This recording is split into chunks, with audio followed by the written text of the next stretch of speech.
오늘 말씀은 베드로전서 2장 13절부터 14절까지의 말씀을 보시겠습니다. 인간의 모든 제도를 주를 위하여 순종하되 혹은 위에 있는 왕이나 혹은 그가 악행하는 자를 징벌하고 선행하는 자를 포상하기 위하여 보낸 총독에게 하라. 아멘. 지난주 우리는 합당한 서원과 맹세에 대한 내용들을 나누었습니다. 맹세로 말미암아 죄를 지어서는 안 되고 죄를 짓지 않는 경우에는 꼭 지켜야 된다라는 것이죠. 맹세라는 것은 하나님께 하는 것이기 때문에 우리가 그 맹세에 대한 책임과 의무를 다하는 일들이 중요하다라는 겁니다. 그래서 죄를 지어서는 안 되고 또한 죄를 짓지 않는 경우에는 반드시 지켜야 한다라는 것이죠. 서원을 행할 때는 경건한 배려와 성실성을 가지고 해야 되는 겁니다. 그리고 하나님께만 서원을 해야 된다라는 거예요. 이와 같은 서원들은 해서는 안 되는 경우들이 있습니다. 하나님의 말씀에 금해져 있는 것을 서원해서는 안 되고 하나님의 말씀에 명령한 의무를 방해하는 것들을 해서는 안 됩니다. 다시 말씀드리면 성경과 무관한 비성경적인 것들을 서원해서는 안 된다는 거예요. 자신의 힘으로 할 수 없는 것들을 서원해서는 안 됩니다. 반드시 내가 실행할 수 있는 일들을 서원해야 된다는 것이죠. 오늘은 23장 국가위정자에 대한 내용들을 좀 살펴보겠습니다. 우리 1장을 함께 읽겠습니다. 온 세상의 최고의 주요 왕이신 하나님께서는 위정자들을 세우셔서 자기 아래에 두시고 자기 자신의 영광과 공공의 유익을 위하여 백성을 다스리게 하셨으며 이 목적을 위하여 그들에게 무력을 허용하셨으니 이는 선한 자를 보호하고 격려하는 한편 악을 행하는 자들을 벌하기 위함이다. 모든 권세는 하나님께로부터 온 것임을 인정하고 순종해야 된다라는 겁니다. 이는 우리의 신앙이 하나님 나라에 대한 의무를 갖고 있기 때문이에요. 곧 믿음과 행함의 의무를 통하여서 우리는 하나님의 주권적 통치 아래 순종하는 백성들이 되어야 한다라는 겁니다. 이 점에서 권세에 대한 순종은 하나님께 대한 순종을 의미하고 있어요. 이와 같은 권세는 하나님의 목적 속에서 이루어지기 때문이에요. 하나님이 단순히 누군가에게 권세를 주었을 때에 그 권세가 임의대로 아무렇게나 주어지는 것이 아니라 하나님의 목적 속에서 이루어진다는 겁니다. 그 목적은 백성을 보호하기 위함도 있고 때로는 징책하기 위함도, 징계하기 위함도 있다라는 것이죠. 그래서 국가에게 주어지는 권한은 악과 폭력을 제지하고 벌하며 선한 자를 보호하고 이를 위해서 무력을 사용할 수 있다라는 겁니다. 이 때문에 정부의 합법적인 명령에 대하여 우리는 순종해야 된다라는 것이죠. 그러나 국가가 신앙과 양심의 자유를 침해할 때 성도는 하나님께 순종하고 국가의 악한 명령에 대해서는 적극적으로 항거할 수 있다는 겁니다. 오직 주권은 하나님께로부터 오기 때문인 거죠. 그래서 하나님의 말씀과 위배가 되고 우리의 신앙과 양심의 자유를 침해하는 경우에 있어서는 우리는 적극적으로 항거해야 된다는 겁니다. 예를 들어서 다니엘의 세 친구가 느부갓네살이 세운 금신상에 절하지 않고 항거했던 것처럼 말입니다. 결국 우리는 이 신앙과 양심의 자유를 침해하는 것들에 대해서는 단호하게 싸울 수 있어야 된다는 거예요. 그렇지 않은 경우에는 그 권세가 하나님으로부터 주어진 것이기 때문에 당연히 순종해야 된다라는 겁니다. 로마서 13장 1절부터 4절의 말씀을 보겠습니다. 말씀이 길어서 좀 교독하겠습니다. 각 사람은 위에 있는 권세들에게 복종하라. 권세는 하나님으로부터 나지 않음이 없나니 모든 권세는 다 하나님께서 정하신 바라.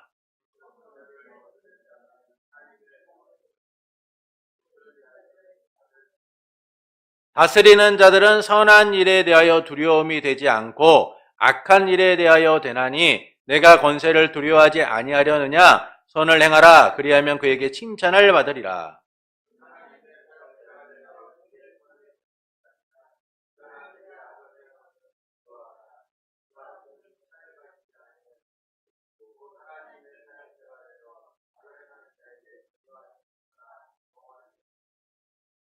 이처럼 모든 권세는 하나님으로부터 주어진다라는 겁니다. 그래서 우리가 권세에 순종하는 일은 당연한 거다라는 거예요. 합법적 권세의 사용에 대해 거스르거나 저항하는 일은 결국은 하나님의 권세에 대항하는 일이라는 것이죠.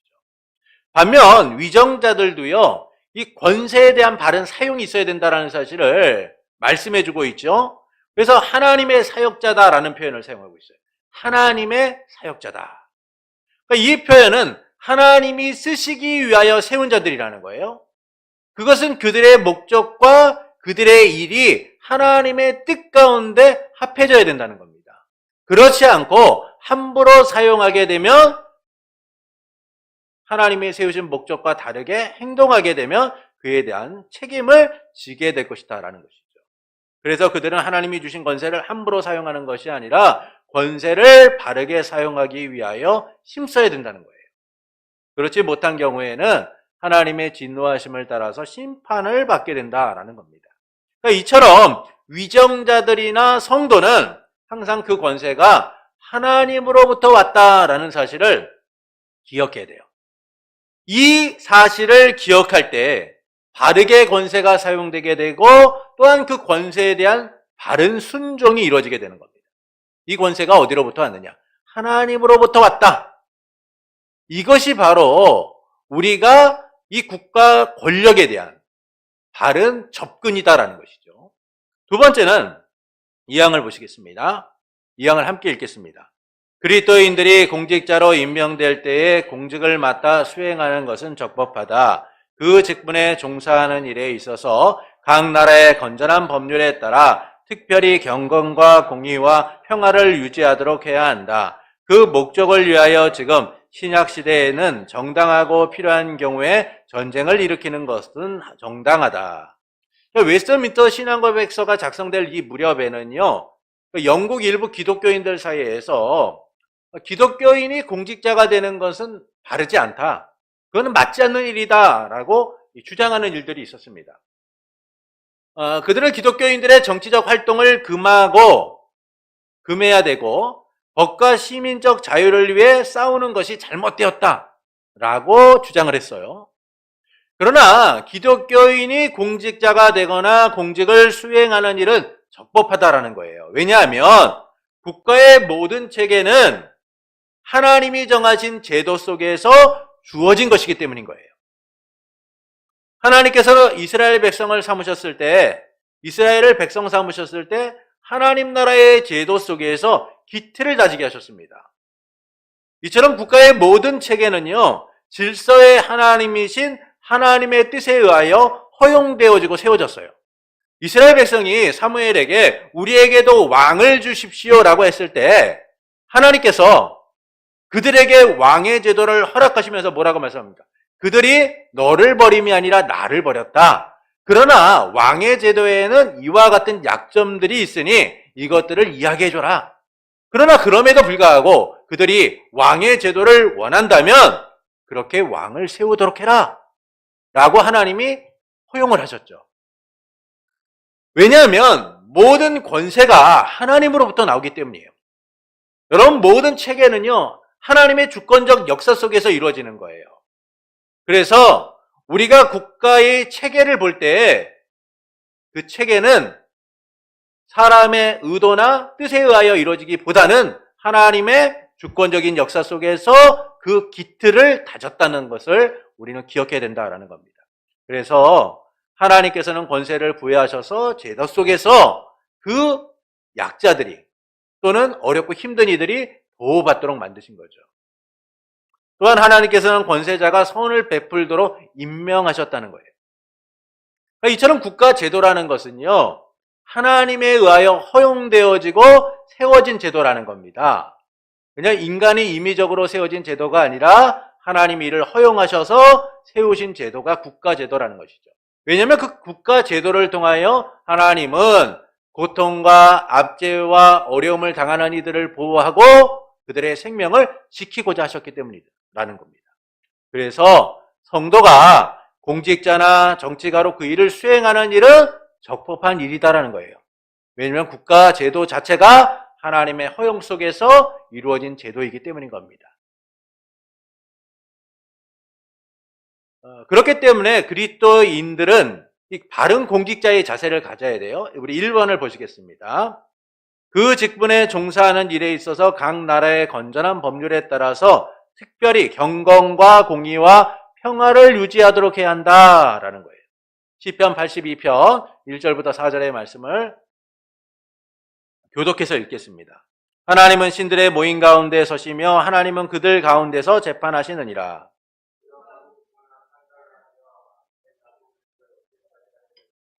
가난한 자와 고아를 위하여 판단하며 곤란한 자와 빈궁한 자에게 공의를 베풀지며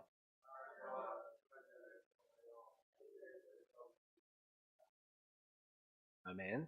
모든 공직자가 그 공직자로서 어떤 자세를 갖고 있어야 되냐? 법에 따라서 경건과 공의와 평화를 유지하도록 해야 된다는 거예요.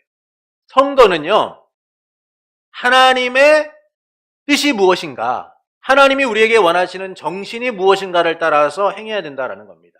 그것이 뭐냐면 하나님의 공의가 이 땅 가운데 실현되도록 하는 것이죠.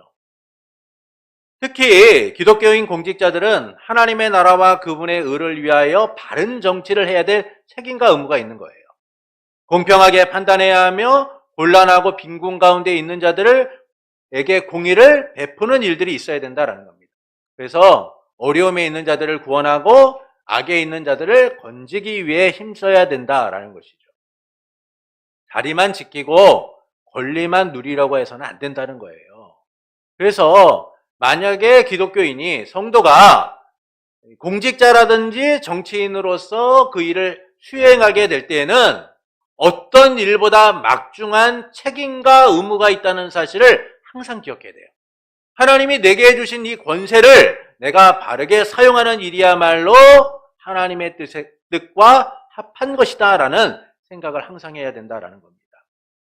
왜 하나님이 나를 이곳에 세우셨는가를 생각하면서 하나님의 나라를 이루기 위하여 하나님의 공의를 실천하기 위하여 힘써야 된다는 거예요. 하나님의 나라를 드러내고 넓히기 위하여 힘써야 된다는 겁니다. 그렇지 않다면 이것은 하나님이 원하시는 뜻과 맞지 않는 것이죠. 영국의 하원으로 노예제도의 폐지에 앞장섰던 윌버포스라는 사람이 이런 얘기를 했어요. 그는 이렇게 얘기했습니다. 신앙은 늘 입으로 고백될 뿐만이 아니라 삶 속에서 구체적으로 실천되어져야 한다고 말하면서 과연 나라를 사랑한다는 것이 무엇이냐? 하나님의 뜻에 합당한 나라를 만들어야 한다. 하나님의 눈에 불이한다면 불이익이 있더라도 끊어내야 축복을 받을 것이다. 영국의 노예제도가 미국의 노예제도보다 훨씬 전에 폐지가 됩니다. 근데 그 중추적인 역할을 했던 사람이 노예 상인이었던 존 뉴턴이 목사가 되면서 이 윌버퍼스라는 청년을 만나요. 그에게 하나님의 뜻을 따라 바른 정치를 행하는 것이 무엇인가에 대하여 역설을 합니다. 그리고 윌버퍼스라는 청년은 내가 하나님이 세운 정치인으로서 어떻게 살아가야 할 것인가를 고민하기 시작하죠. 그래서 그는 하나님의 뜻에 합당하게 나라를 만드는 것, 하나님이 원하시는 공의를 실천하는 것이 무엇인가를 고민하게 돼요. 그래서 일평생 그가 정치인으로서 행하는 그 과정 속에서 영국의 노예제도를 폐지하기 위하여 전부를 걸게 됩니다. 이처럼 성도가 공직자나 정치인이 될 때는요, 내 유익을 위하여 공직을 행하거나 정치를 해서는 안 되는 거예요.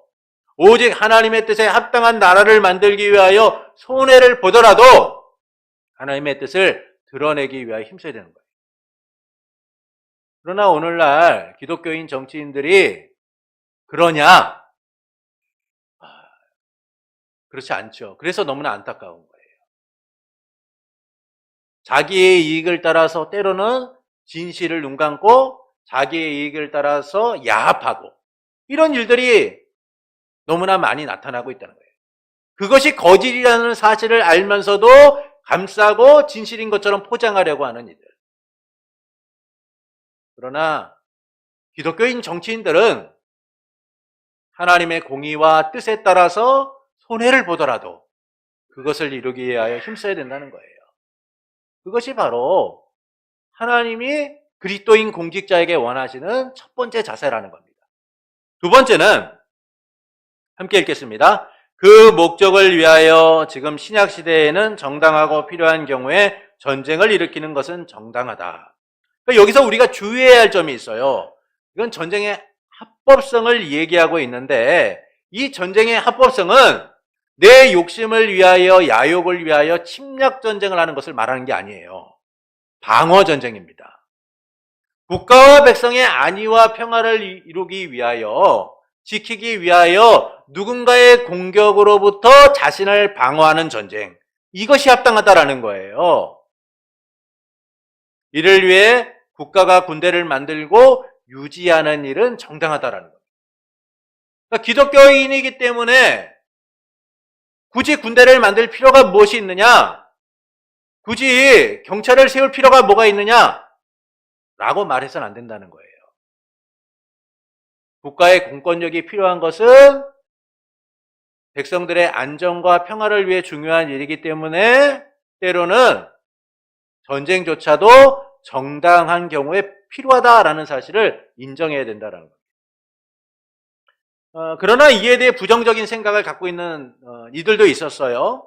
그러니까 영국에서 이 종교적 박해로 인하여서 어려움을 겪었던 이들이 많이 미국으로 이주하게 됩니다. 그 중에는 뭐 청교도도 있었고요. 또 케이커 교도라는 사람들이 있었어요. 이 케이커 교도는 전쟁의 합법성을 인정하지 않아요.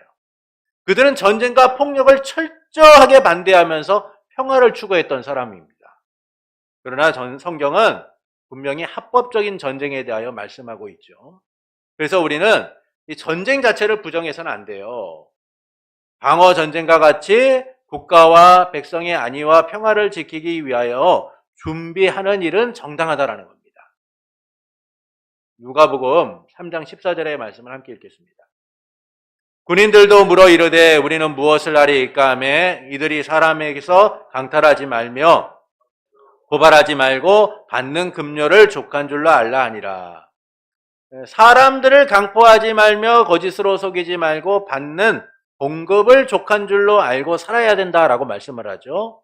이는 당시 군인들이요, 징세를 위한 세금을 걷는 그 과정 속에서, 소득신고 과정 속에서요, 사람들에게 고문을 받아내서 허위 자백을 통하여서 막 돈을 뜯어내는 일이 있었어요.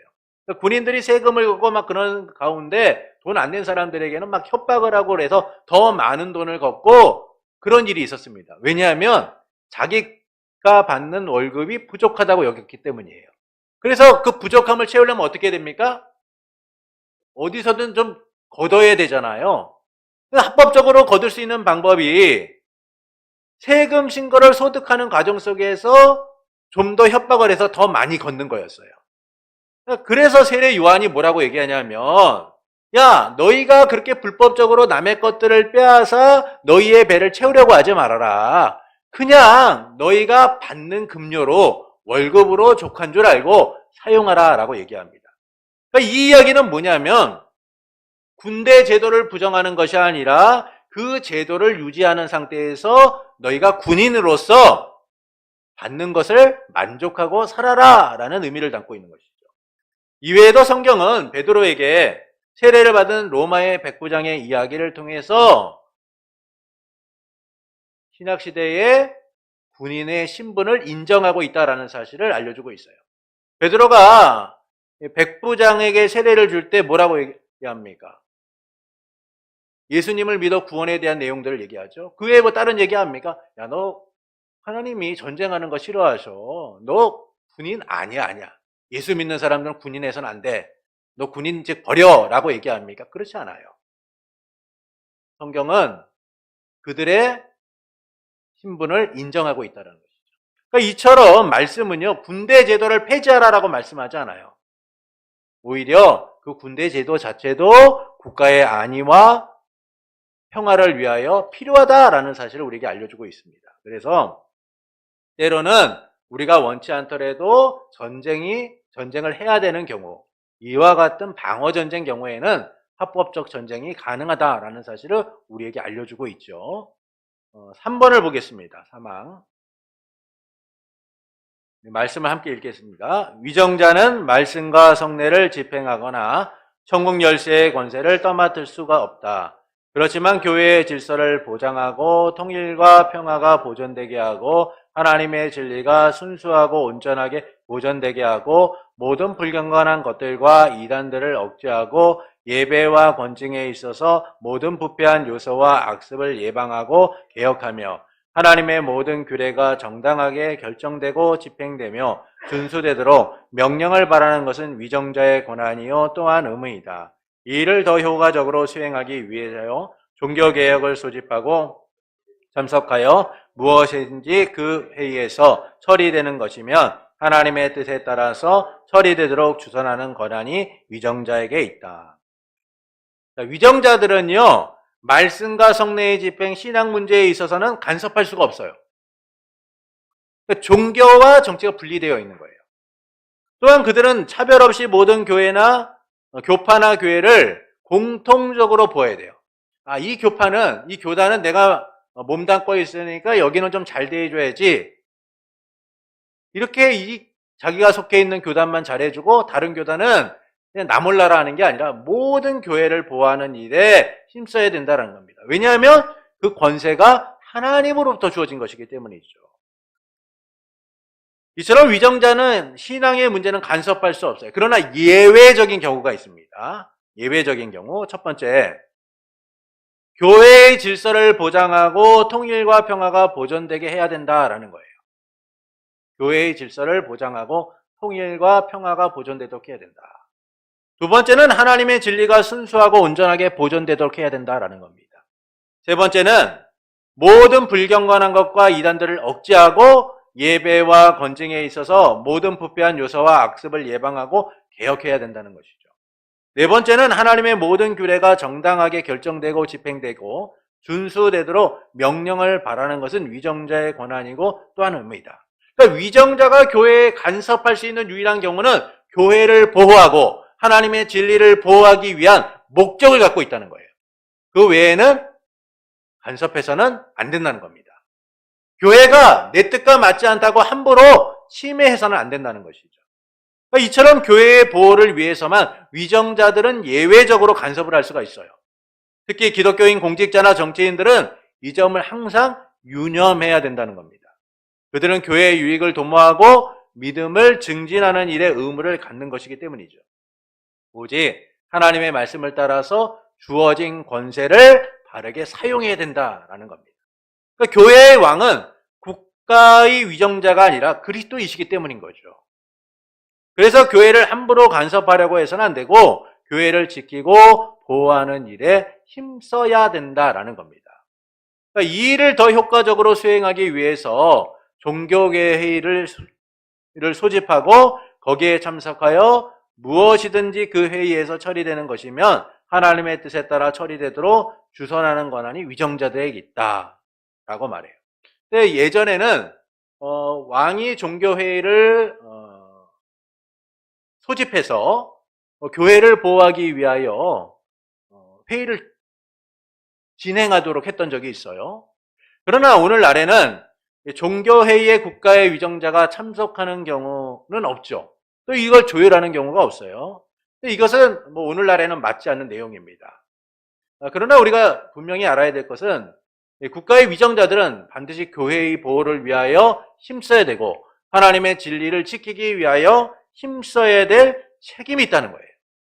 만약 위정자가 교회를 보호하지 않고 또는 하나님의 진리를 훼손하는 일을 행한다면 그는 하나님의 뜻과는 다른 행동을 하는 것이기 때문에 우리는 저항할 수 있다라는 겁니다.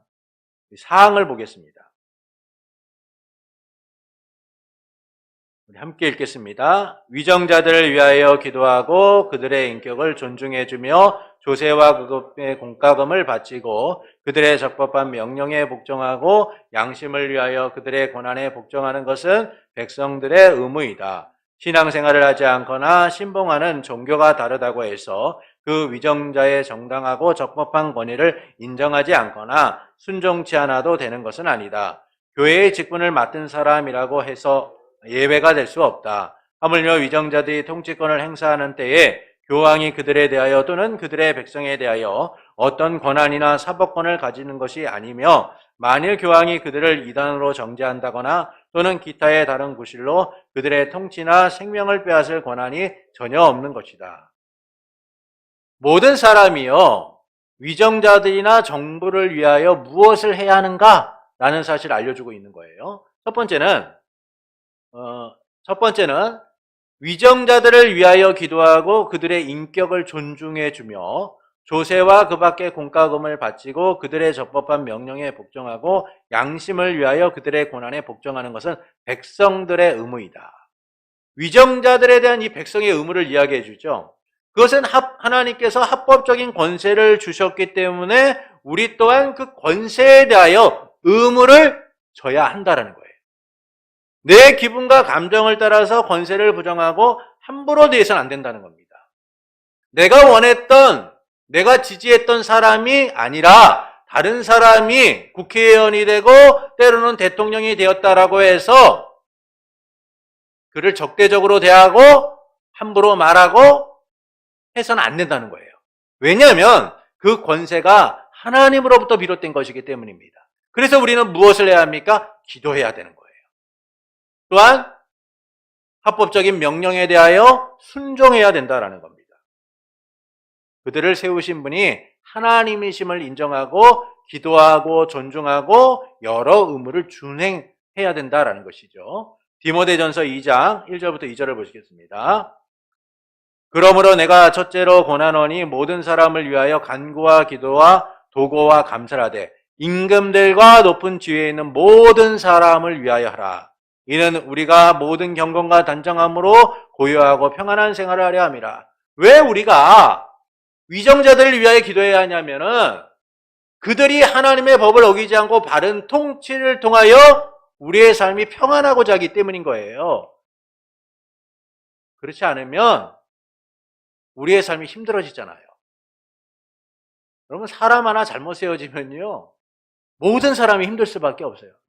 그래서 나라의 위정자가 세워졌을 때 비난과 판단보다는 우리가 제일 먼저 할 일이 기도인 거예요. 하나님, 그가 바른 정치를 할 수 있도록 하나님의 주권적인 뜻 가운데 순종하는 자가 되도록 해주십시오라고 기도해야 된다라는 것이죠. 베드로전서 2장 17절을 보시겠습니다. 함께 읽겠습니다. 무사람을 공경하며 형제를 사랑하며 하나님을 두려워하며 왕을 존대해라. 하나님을 두려워하는 가운데 왕을 존대하라는 거예요. 그러니까 위정자들을 존대할 수 있어야 되는 거예요. 함부로 말해서는 안 되는 거예요. 왜냐하면 그 권세가 하나님으로부터 주어진 것이기 때문이에요. 여러분, 10계명에 보시면 하나님께서 1계명부터 4계명은 하나님에 대한 내용들, 5계명부터 10계명은 사람에 대한 내용을 담고 있죠. 어떻게 하나님 앞에 또는 사람에게 행해야 하는가를 말씀해요. 근데 그 1계명부터 10계명의 제일 중간에 5계명에 내 부모를 공경하라 라고 말씀해요. 이 부모 공경은 권위에 대한 공경인 거예요. 하나님의 권위를 인정하고 부모를 공경함을 통하여 사람들을 대우하는 일들, 이것이 필요하다는 거예요. 그러니까 결국 권위라는 것이 인정받지 못하고 권위라는 것이 무너지면 어떤 일이 일어나냐면 질서가 파괴되는 거예요.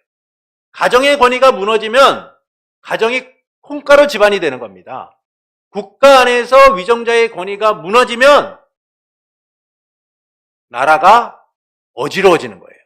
그래서 하나님께서는 그 권위가 제대로 이루어지기 위해서는 위정자들을 존대해야 된다라고 말씀하는 것이죠.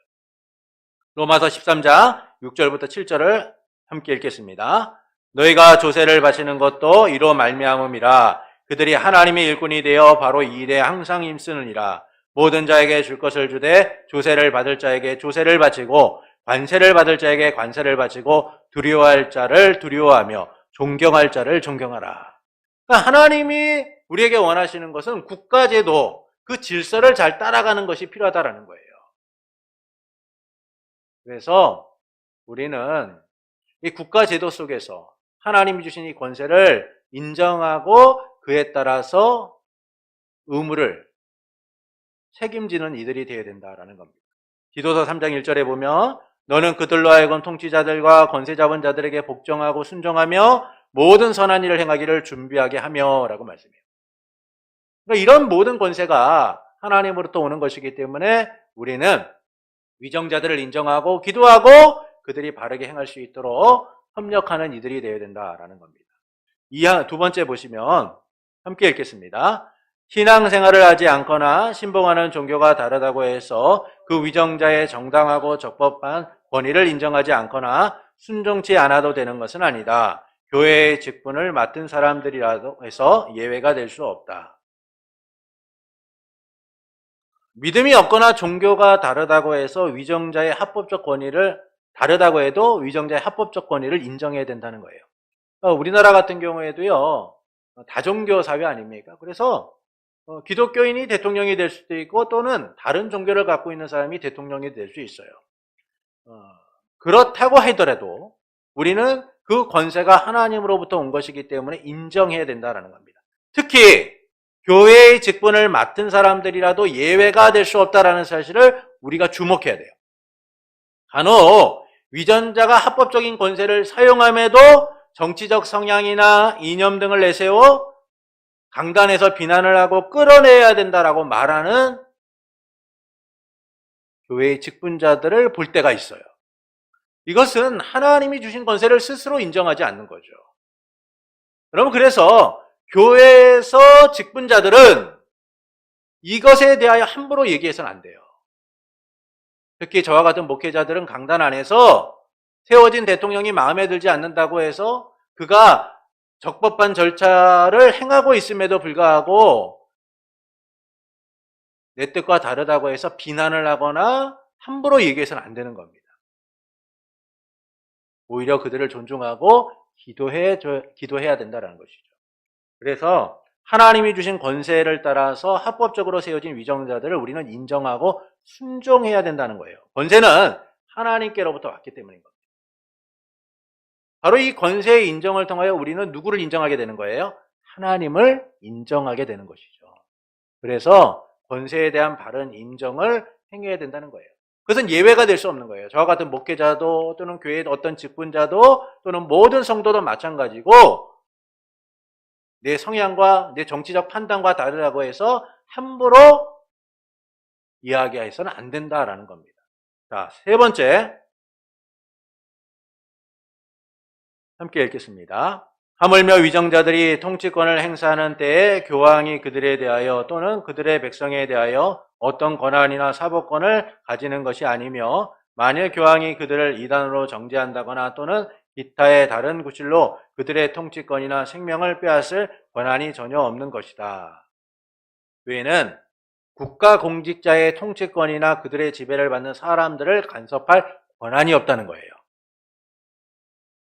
중세시대의 로마 교황은 세속적 권세를 가지고 있다라고 사람들이 생각했어요. 그 당시의 교황들은요, 내가 하나님이 주신 권세뿐만 아니라 이 세상을 다스릴 권세를 갖고 있다라고 생각했습니다. 그래서 세상의 위정자들을 이단이나 때로는 불순종한다라는 이유로 파면을 하고 또 백성들로 하여금 그 위정자들에 대하여 충성사역을 하지 못하도록 막는 일들을 했었어요. 그래서 자기 마음대로 폐위시키기도 하죠. 그러니까 역사상 카노사의 굴욕이라는 게 있어요. 그 카노사의 굴욕은 당시 그레고리 7세, 교황 그레고리 7세가 신성 로마 제국의 황제였던 하이니 4세를 파문한 거예요. 파문하다 보니까 황제가 그 파문당하는 것을 회복하기 위하여 교황이 있던 그 카노사라는 곳에 가서 밖에서 막 무릎 꿇고 사흘 동안 관용을 베풀어 달라고, 제발 저 좀 살려주십시오, 저 좀 파문시켜 주시지 말아 주십시오라고 그렇게 애통하고 빌었던 그 사건을 이야기해요. 그러니까 당시 중세에서는 교황이 세상의 권력을 갖고 있다라고 많이들 생각했어요. 그래서 그런 일들이 아무렇지도 않게 행해졌죠. 그러나 교황의 영적 권위를 가지고 세속적 문제를 판단할 수 없다는 거예요. 교회는요, 함부로 세상의 권세에 대하여 간섭할 권한이 없는 거예요. 우리가 지금 할 수 있는 건 뭡니까? 하나님의 뜻을 따라 이 세상을 하나님의 나라를 이루기 위하여 힘쓰는 거예요. 그 나라를 이루기 위하여 힘쓰는 게 뭡니까? 빛과 소금이 되는 삶. 나를 버려 미랄이 되는 삶을 살아가는 거예요. 세상에 간섭하고 세상과 싸우고 충돌하는 게 아니라는 겁니다. 그런데도 강단에서 합법적인 권세를 사용하는 위정자나 그들의 지배를 받는 사람들에 대하여 교회가 함부로 간섭하거나 저항하려고 하는 모습을 보여서는 안 돼요. 특히 목회자가 앞장서서 뭐 국가의 일에 대하여 선동하고 또는 그런 일들을 해서는 안 되는 겁니다. 바른 정치를 행할 수 있도록 기도해야 되는 것이죠. 저는 안타깝게도 요즘 뭐 목사님들 중에서 그런 것들을 선동하고 하시는 분들이 좀 늘어나고 있는 그런 모습들을 보면서 참 안타까워요. 우리가 할 수 있는 일은 그게 아니에요. 무엇이 옳고 그른가를 이야기할 수 있겠죠. 그러나 하나님 안에서 기도하고 바른 정치가 이루어질 수 있도록 협력하는 일들이 필요한 거예요. 위정자들도 마찬가지입니다. 위정자들도 그들이 하나님께서 주신 권세를 바르게 사용하는 일들이 필요한 거예요. 그렇지 못할 때 우리는 신앙과 양심을 따라 저항할 수 있는 것이죠. 그래서 믿는 이들은 그 권세가 하나님으로부터 왔다는 사실을 항상 기억하면서 그 권세가 바르게 사용될 수 있도록 기도하고 또는 존중하고 협력하는 책임과 의무가 있다라는 겁니다. 그것이 불법적인 것이 아니라면 교회가 이를 간섭하거나 보부해서는 안 되는 것이죠.